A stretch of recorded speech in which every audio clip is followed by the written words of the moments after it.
So hey, I'm standing here looking at this. I don't really even want to call it a raised bed, but anyway, I made it out of bath, if you can see it there, and then I put this stuff on top of it. So not quite a raised bed, but so these things here that are growing are carrots, and I was going to make the little joke, I will anyway, even that's a forced joke, you know. So I'm looking at them, you know, I planted these seeds and I'm standing over them saying, come on, grow, goddammit, I'm hungry now. But they're not ready yet. So I just figured that's going to be my introduction to what I want to talk about. It's not really that I want to talk about carrots, but you know, I'm going to mention that too. I'll leave it till a little bit later about vegetables as a side dish. And look, while I'm here anyway, just by the by, it's got nothing to do with anything. But do you see this plant here? Just a wild plant. It's called, well, I would mostly call it gorse bush, if it's a bush. My granny used to call it furze, which I think is a older word for it. F-U-R-Z-E, not F-U-R-S. And when I was a kid, I think that I thought it smelled like, not taste, it smelled like coconut, and just tried smelling it there off camera to see what it smelled like, and I can't really quite think what it smells like. Maybe it smells like apricot. That was the closest I could think that it smells like. Maybe somebody else knows. Might be an interesting deviation, but what I want to talk about is French restaurants. Yeah, what's that got to do with carrots? Growing in a bed here. Well, I'll tell you. I worked in Paris for a while, and I would, you know, go out to eat in lots of different restaurants, and sometimes I'd be on my own, and sometimes I'd be with some of my colleagues. And you know, most of my colleagues would all apparently have quite fine tastes. You know, most of the places you go to, they all say they do a good steak, and there was a word which I understood to be a chop, but means probably, well, I'll tell you what the word is first of all. It's entrecôte, or entrecôte, entrecôte. It's got a circumflex over the O, which means that, I suppose the word circumflex means you go around, and or it flexes around something. Whatever flex means, moves around. So maybe the other letters moves around this one O, that vowel. So maybe it sort of says, listen, the emphasis has got to be on that O. Entrecôte. So what does it mean? It's the equivalent of, I thought it was a chop, but it's the equivalent of a rib steak, maybe a ribeye steak. If it was entrecôte, same letters but emphasis on a long E at the end, it would mean between the sides. But I don't think it's quite that. To me, I think it just shows that all words are interrelated, and I think it could be demonstrated that all words are related to each other in some way. I don't know how many degrees of separation there would be. Perhaps we'll find out it would be 6, and you could pack them all back into one word. Maybe that eventual word would be logos, and that would be like putting everything back in the suitcase that came out of the suitcase, or the one word that was spoken, every other word came out of logos, and then you could gather up all the words if you like and reverse the process, put it back into one. Again, by the by, doesn't help me to get where I'm going with this, so here goes again. Maybe I'll sit down and tell the rest of the story. Hopefully this is being picked up in the mic. Okay, so I'm walking past all these different restaurants, you know, and seeing which one is going to be good to go into. You never know. But there was one restaurant I always walked past. I'll put up a picture of it here. And it was called Le Relais de Venise, which I think literally means the relay of Venice, the city of Venice, but it's in Paris, of course. And there was always a huge queue outside it. And does it really mean the relay? I think what it means, to translate it more into something that means something, is that it's like a roadhouse or a staging house or a waypoint, as in like a relay race. You take it in stages, and so this is just a stopping off point on your journey. So it could mean like a guest house, because I imagine maybe if you're coming from Germany, what happens maybe if you start off from Frankfurt in Germany, maybe you come a little bit further south, I don't know, maybe you'd stop in some other cities, Strasbourg maybe, and then you get to Paris, and then you stay over there, and then maybe you continue on your journey and you eventually get to Venice in northern, well, yeah, kind of northern Italy. Anyway, so if you're stopping over for the night, you want to have something nice to eat. So what about a nice rib steak or ribeye steak? So the Entrecôte steak is the best cut of steak as far as I can see. Maybe some people are going to say sirloin is different. I don't know, and I'm not going to pretend that I'm a gourmet or culinary expert or restaurant critic. I don't know. And just like art, I think maybe I'd sort of say, hey, I don't know much about it, but I know what I like. I have a sense of what I think are good aesthetics now. And I think what's natural or authentic is probably better than what's, artificial or even too overly worked upon. Anyway, what I would find when I'd be eating with a lot of my colleagues is that they would say things like, if the waiter would come along and say, how do you want your steak cooked? They'd say, I want mine medium rare. And then the next guy would say, oh, I'll have mine rare. And the next guy would say like, oh, I want mine blue, which apparently is even more than, or less cooked than rare. And then another guy would, not to be outdone, he would say, I want mine mooing. Just bring me the cow and I'll deal with it on the table. So I kind of wondered about this. Obviously it seemed like a competition as to which guy was more a la mode with his tastes, or maybe aberrant in his tastes. It wasn't just that he was, eating steak the way you're supposed to eat it, but he was, going even further. Maybe it was also a manly thing that he was sort of trying to boast about. Oh, I'm such a tough guy that I don't even need my steak cooked. Now for me, I want my steak cooked properly all the way through. I don't want any blood on my plate. I don't like eating blood. And maybe that's just a squeamish thing on my part. Maybe it's only because that's what I got used to. Maybe my tastes could be changed, and they have changed, or maybe sometimes people say they mature as you get older. There was some foods I didn't like when I was younger, and now I like them, and even vice versa.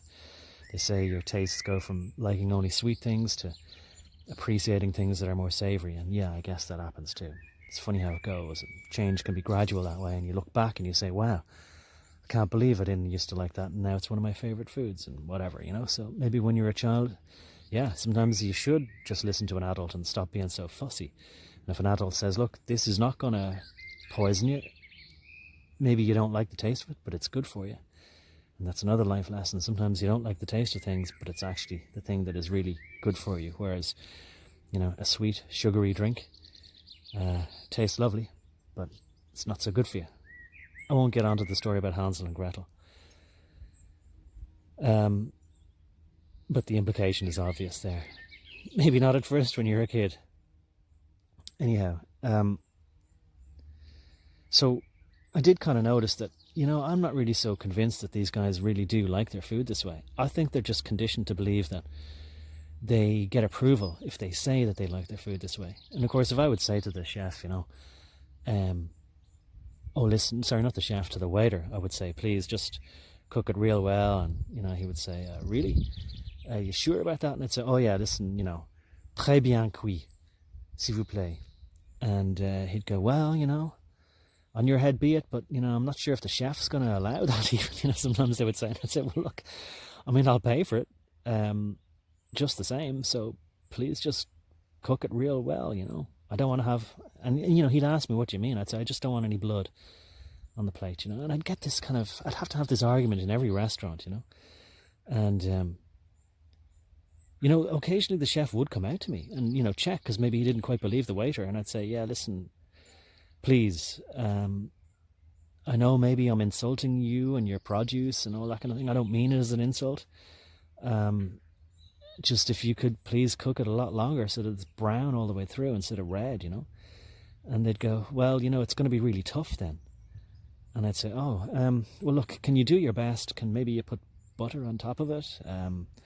Maybe cook it on a lower heat, or, cook it for longer but on a lower heat. So maybe, I don't know what you do. Maybe you hit it with the mallet for a while, and that's how you tenderize it. And, a lot of these chefs then I think would get insulted, and they'd be like, sort of, don't tell me how to do my job, But look, thinking about it for a long time, I think that's basically why chefs prefer to give you meat cooked rare or medium rare, because that means they can get it out on a plate to your table much quicker. I always wondered how a chef could cook something, a whole meal, in 10-15 minutes, or maybe less, because they don't have to cook it for so long. They can flash fry it, or put it into the pan, sear the outside, and then it's done as far as they're concerned, and bring it out to you. And then everybody says, oh, that's the best steak I've ever had. Oh, that's so delicious. Oh, it's so tender.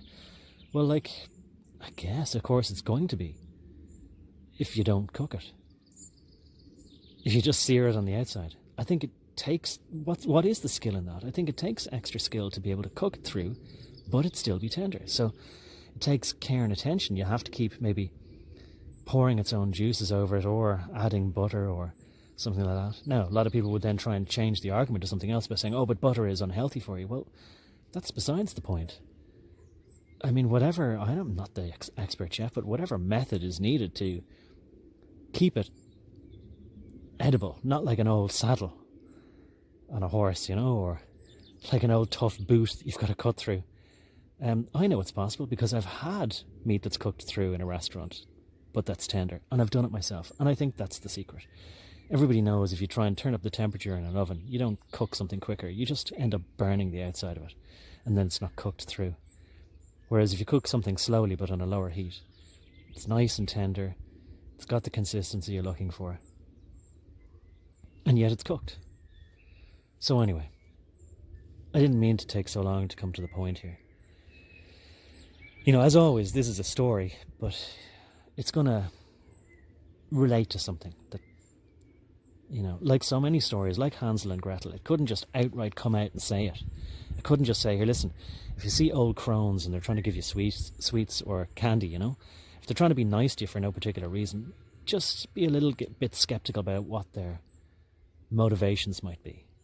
Because they might just be trying to eat you. And eat you might be also in itself some kind of metaphor for something else. So it's not really that they're trying to consume you as a person, to eat you for their dinner, but maybe they're trying to, I don't know, you could scale it up to you and then your society, and eat you could be to in some way feed on your society, if you scale it up that way. So it's always useful then to tell a story and then scale it up. And as children, all these stories we were told, they don't unlock their meaning until later on. We wonder, what do those stories really mean? Or even think to ask the question. So there was one particular restaurant, as I say, this Relais de Venise, and there was always a huge queue outside it. And as I say, I just wanted to explain to you that I was growing weary of all the arguments I was having to have. And by and large, a lot of the waiters were very nice. Very few rude or snooty waiters, but one or two. And as I say, sometimes chefs would come out to me and they'd kind of like have an argument with me, saying like, you don't want it well cooked. And I'd say, well, I do, but if you don't want to cook the steak well done, if you think it's an offence to your produce or the way you cook, or maybe you don't even want me in your restaurant, look, I'll get up and I'll go somewhere else. And they'd say, no, I want you to trust me, And I'll say, listen, maybe I'll just have chicken instead. And they would, I didn't think it would hurt the professional pride. And they'd say, look, just allow me to cook the steak the best way I think it can be cooked, and I guarantee you're going to like it. And I'd go, yeah, all right, okay, fair enough, sure, it's just one meal, It's not going to be much skin off my nose, and even if I have to go hungry tonight if I don't like it, I'm willing to give this guy the benefit of the doubt. And, you know, I've even eaten stuff. I've swallowed it down and just pretended sometimes, yeah, I guess it's quite nice, you know, just to spare their feelings. And I remember one guy, you know, he was the restaurant owner, and you know, he came out to me and he said, "Now, how are you enjoying that? It is good, isn't it? See, didn't I tell you?" And you know, I find it very difficult to lie, even just to spare somebody's feelings. And I said, "Yeah, it is quite nice, all right, you know." And he said, "Really? I mean, you don't seem convinced." And you know, I always imagine that people can see even the slightest little deception on my face, even if it is for good reasons, like a white lie that you're trying to tell to spare somebody's feelings because you don't want to offend them, you know. And so I said, "All right, look, to be honest, yeah, I don't like it. I would have preferred it to be cooked better, you know, to be cooked longer." And he said, "How do you mean?" I said, "Well, look, there it is. I mean, it's brown, like a crust on the outside, but it's, to me, like it looks red and uncooked on the inside." And he goes, no, that's cooked the way through." And I said, "Okay, fine, it is cooked then all the way through. Look, I'm wrong. I just, you know, obviously I'm not a chef. I wouldn't know what's cooked, what isn't, you know." And he started looking at me and he's saying like, but you still don't like it." I said, "Well, look, it's just maybe that I just don't like the blood all over my plate, you know." And then he starts telling me, "Well, that's not blood, that's just juice." So I said, "All right, well, look, whatever it is, you know, it's just, I don't like then it going into mashed potatoes and the potatoes then going all red, you know, even if it is just red juice, you know, or whatever you want to call it." So he said, "Oh, well, okay, yeah, no, fair enough, I accept that, you know." He says, "Look, why don't you, let me take it back, I'll cook it for longer." I said, no, I don't want that, you know. And I'll tell you a story another time. This is going on too long, about a friend of mine who owned a restaurant, and she was telling me I was paranoid for not wanting to send my food back if I didn't think it was cooked right. And I said, "Well, I'll tell you now." I said, "Listen, I don't want you know, the chef to be insulted and maybe he spits on my food or, you know, throws it on the floor, whatever, you know." She said, "I would never do that." And then it turned out that indeed they do and would. And, you know, she was telling me, "Oh, we'd only do that if you were or something, you know, if you insulted us." I asked her, like, what would it take to insult you? And it was basically, well, if you're critical of our food, what does it entail to be critical of your food? Well, if you said you didn't like it. Incredible, isn't it? She told me a story about how somebody, like me, complained that their meat wasn't tender enough, so they brought it back to the chef and he stamped on it on the floor and then put it into the pan, heated it up a bit more and then sent it out. And they all kind of came out and had a look at the customer and said, "Nah, how's that? Oh, good, we're so glad it's a bit better now for you." And the customer then, out of politeness, said, "Oh yeah, that's nice. Thank you for you know, cooking it a bit better for me." So yeah, okay.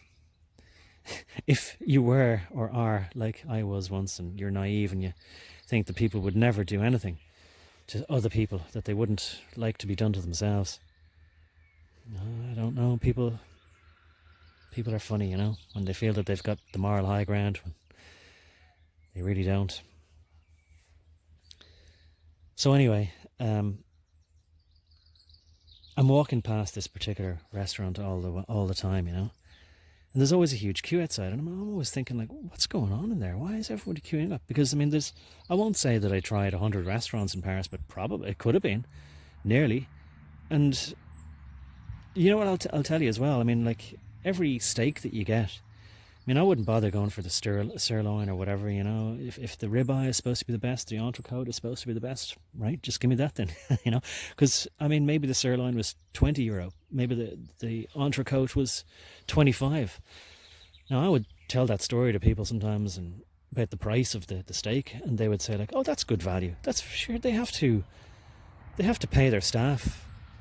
What about the rent they've got to pay on the premises? What about the electricity, the lighting, the gas? You know, the chef. I mean, they've got to eat and pay their taxes." And I go, "Okay, sorry. I just thought, like, you know, if I'm in a supermarket, maybe I could buy a steak for half that price. But yeah, I guess. It's all the overheads. Yeah, that's right. Sorry for complaining about the price. But you know what else? If you order a steak, they say, okay, do you want vegetables with that?" and you sort of assume you're getting vegetables with it anyway, and you kind of go, well, oh, yeah, okay. And you don't want to sound rude by saying, well, of course, mais bien sûr.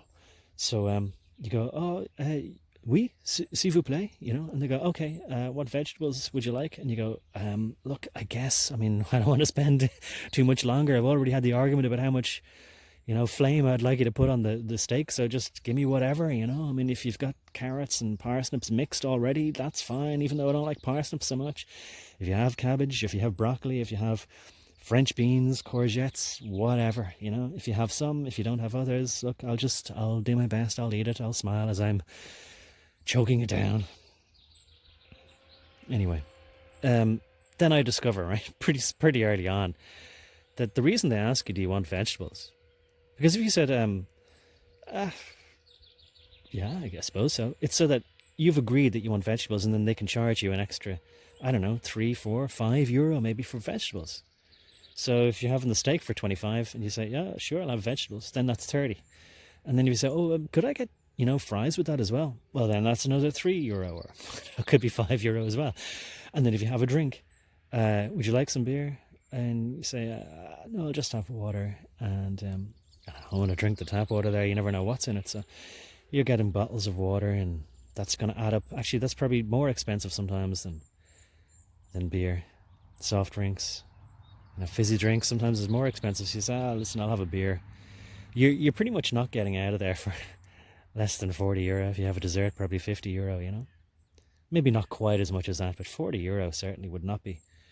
And, 40 euro, something like $45 maybe, So it's not expensive. It's not cheap. And yet at the same time, people would give out to me complaining about the price of it. But I'm not complaining. I'm just mentioning that it seems like a lot to get something that you're not even allowed to ask, hey, would you mind cooking this to my tastes?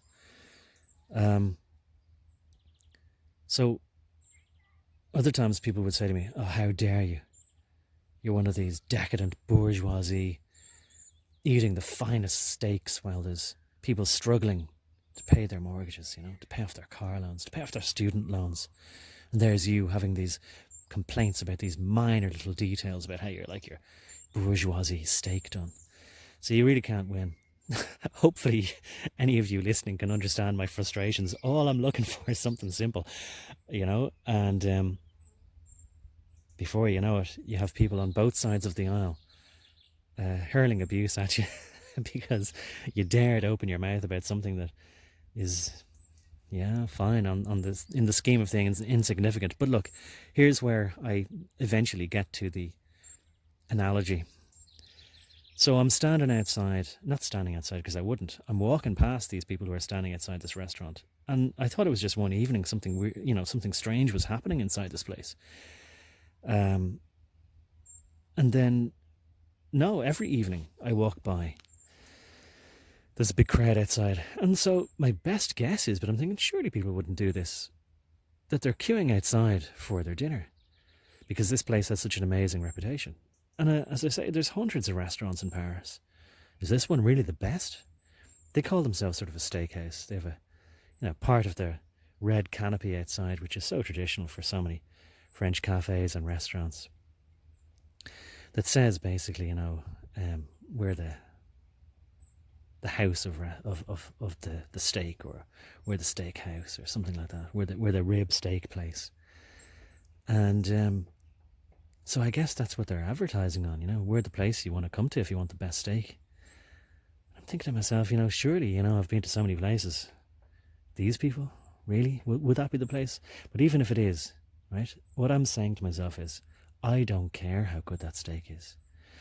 Because if I have to queue up for it, like for what seems like more than an hour, the queue doesn't move quickly, that maybe you'd get in there and, maybe the waiter would come along and say, now, what are you having? If you would say anything other than steak, they'd probably look at you funny. So you kind of have to, if you're going to a steakhouse like this, as so many people said to me, it's ridiculous to go to a steakhouse and order the chicken. So you're going there because you want to find out how amazing their steak is. And if the waiter would say to you, how would you like your steak done? Maybe you would be thrown out of the place if you'd say, I'd like it done well. very well. You know, and in the past, I mean, sometimes people would say to me, how do you want it done? And I'd say, you know, well done. And they'd say, really? I mean, how well done do you want it? And I'd say, I want you to burn it, right? Because in their mind, if they burn it, maybe they're going to cook it right through. So I don't think you probably get the choice in there. I think if you would say, here, listen, you didn't ask me how I want my steak done, they'd say, how dare you, get out. You'll have your steak the way it's done in here. You'll eat it the way it's given to you. And you'll be delighted that you were allowed into this fine establishment. And I'm sure if I went with any of my colleagues, I really began to realise they didn't really actually have any hard and fast preferences. If the waiter had told them, look, the way to eat a steak is rare, not medium rare, or medium rare but not rare, they'd go, yep, I knew that. That's the way I like it. Because everybody's just desperate to not only have the right opinion, but to feel approval from others who would say, yeah, you're absolutely correct. Your tastes must be so finely tuned because you're such a good and perfect person. I knew when you walked in the door here today, sir, that you were going to order the steak medium rare, just to the delectable right amount of cooked. Just like when a car salesman sees you coming and he says, you know, I knew when I saw you walking in here today, sir, that you were a man of means. You weren't going to just buy the poverty specification. Oh no, a man of your refined tastes. You know, you're going to buy the luxury version of this car. You're not going to buy a Toyota. Oh no, sirree, you're going to buy a Lexus. And you're not just going to buy any old Lexus. Oh, you're going to buy the luxury package with the leather seats and all the other accessories that you've come to realise that you deserve in life because you're a man of such refined tastes. You get the idea. Right, well, I don't want to plead, you know, the other way, okay? That I'm a simple man. I don't want to do the humble brag all the time. I'm not a simple man necessarily, but I'm willing to change my tastes if I'm wrong. And I also want to stick to things that I like if I find something that I like. And I don't care where I find it. And I have found some really nice things in very humble establishments. And some of the nicest meals I've had have been in the outdoors, in a nice dry field, somewhere in the countryside in France. Some real coffee, some genuine fresh squeezed juice from an orange. No expensive type thing that you'd buy with a nice label on it, just some fresh bread from a bakery, some natural butter, some real coffee. And that's the best meal I've ever had, you know. And it's considered to be a peasant breakfast, you know. Instead of like, I've stayed in some nice hotels where they get really annoyed if, like, they say, like, what'll you order from the breakfast menu? And I go, oh, nothing. I mean, I see you've got some bread there and you've got some cereal and that's all I want. And if you can tell me where the coffee machine is, they go, oh no, we'll bring you some coffee. And I'm like, oh, okay. And you know, they're annoyed that they don't ask for some fancy coffee, so just normal coffee. And they say, what do you mean? I go, oh yeah, and I have to remember to say, oh, Americano please. And then I have to remember to say, oh, can I have some milk please? But they get very annoyed if I don't say, oh, can I have eggs Benedict with some grenadine or something, you know, ridiculous from the menu. I just go, no, I mean, just do you have just normal bread? And like, what do you mean normal? You know. Okay, this is getting far too long. I don't care what they have in that establishment. Okay, I could be dead wrong. It could be the nicest steak in the world. It could be the steak that I've been looking for my whole life. It could be the most delectable, tasty, moist, succulent, beautifully cooked, yet thoroughly tender and, you know, easy to cut through, melt on the mouth, all that stuff. It could be that I'm just totally wrong about that establishment. You know, because the thing is, most people look at a queue like that and they say, well, if everybody else thinks it's the best steak in the whole of Paris, then it must be. And I'm willing to, you know, start queuing outside the place at 5:30 in the evening so that maybe I get in there by 7 o'clock and I might have a table somewhere and be allowed to partake of their amazing cuisine. And, you know, I often thought if I was an owner of a restaurant, I would pay people to queue outside, and then lots of people would then say, oh my God, when they're going past, I must go there at the weekend. That place must be an amazing place. Maybe I'll bring my wife there for a treat. Or if I really want to impress some girl that I'm going on a date with, that I'll bring her there and she'll think, you must have the most sophisticated tastes. You must be a guy I'm going to want to stick around with. You know, I mean, it's just basic psychology. It's like what they do to children, you know, who won't take their medicine. You know, oh, your brother really likes the medicine, or oh, watch the birdie. Oh, look, where's the birdie? Oh, the birdie's going to gobble it up unless you do. Do you want to have this instead? Otherwise, the birdie's going to get it. And of course, any of us who were belligerent children would go like, no, don't care. Let the birdie have it then. I don't like it. You know, and that's been my attitude. And I think there's been a lot of people who, for whatever reasons, had some kind of, you know, obstinate manner, a stubbornness, which can be a bad quality, but I think it can be a good quality as well, where we say, no, I don't care what you say. I don't want what you're selling. You can keep your luxury car. I like one with a little bit of luxury, sure, but I want to feel what's happening on the road. You know, or yes, I do like food, but I'm not willing to queue outside for ages. I'm not willing to pay through the nose for it either. I'm not willing to seek the approval of the waiter, who will sort of smile at me and say, you know, yes, sir, you are somebody who is sophisticated enough to enjoy our cuisine cooked exactly like how the chef wants to cook it. You know, and have you believe that because we get to cook it in exactly the time we like that suits our timescales, that it means that you have the best opinion. I think it's all flattery.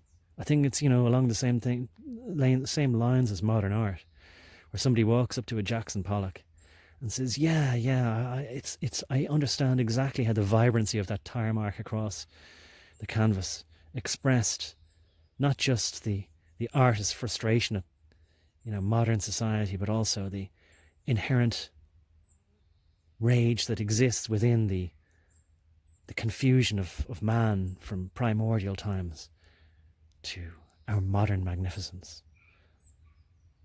You see, it's ego preening, it's nonsense. Not that we all aren't possibly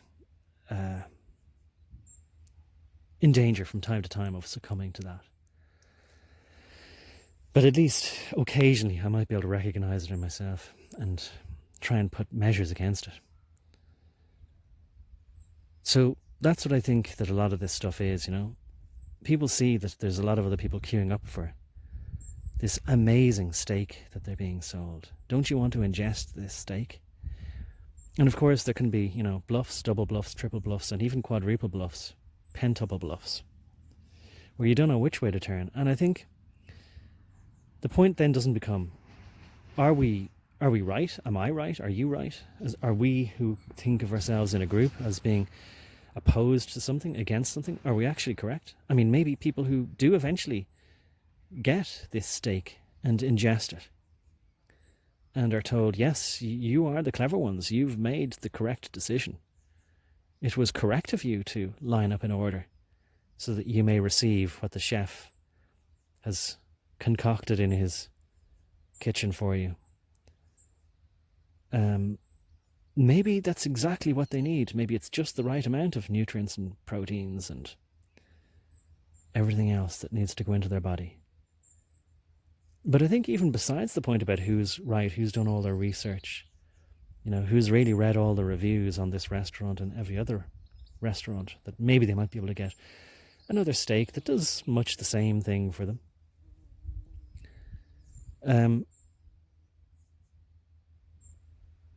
Really, above all that, is the idea that I have the right to make my own decision. And even if it's the wrong decision, even if I'm cutting off my nose to spite my face, even if I'm being stubborn and obstinate and saying, I don't care how good that steak is. It may be lovely and perfectly divine, but I don't want it. And you must respect that. You cannot force me into your restaurant. You can't force me to join the queue. I don't want to join the queue. I don't know if you've ever seen all these kind of candid camera programs where they show that if they just create a queue somewhere, people will join the queue and assume that there must be something amazing at the end of the queue, so they might as well join the queue. Well, I don't want to follow the crowd. I don't want to say, well, I don't want to miss out. Everybody else seems to like this thing. There seems to be a flow of people in this direction, so who am I to try and swim the opposite direction? Or walk on by when everybody else is saying, no, you must come in. Look, we're all sitting here outside laughing and enjoying ourselves. Look, we can all be together and be happy as though there's not a care in the world at all. Why don't you join us? Well, I may be wrong, but I don't want to. Okay? And it's my right, even if that makes me miserable. It's my right. Would you not have it any other way? Are you free to take your choice about which restaurant you choose to queue up to? Or go into? Sit down? And take what they're giving you? I don't want any chef to tell me, don't ask how we cook this. We cook it the way that it's supposed to be cooked. And you're going to eat it then. No. Not for me. So maybe if I need to, I'll cook for myself, thank you very much. I don't think that any of us would really like to live in a society where a waiter can drag you in off the street. They can entice you and force you to sit down, and then a chef say, I'm going to decide what you're going to have to eat. And you just sit there, and then I'm going to stand over you while you eat it. No. I can't imagine how anybody, chef, waiter, owner of the establishment, anybody, would really want to live in a world where we can force each other to take what we want to give them.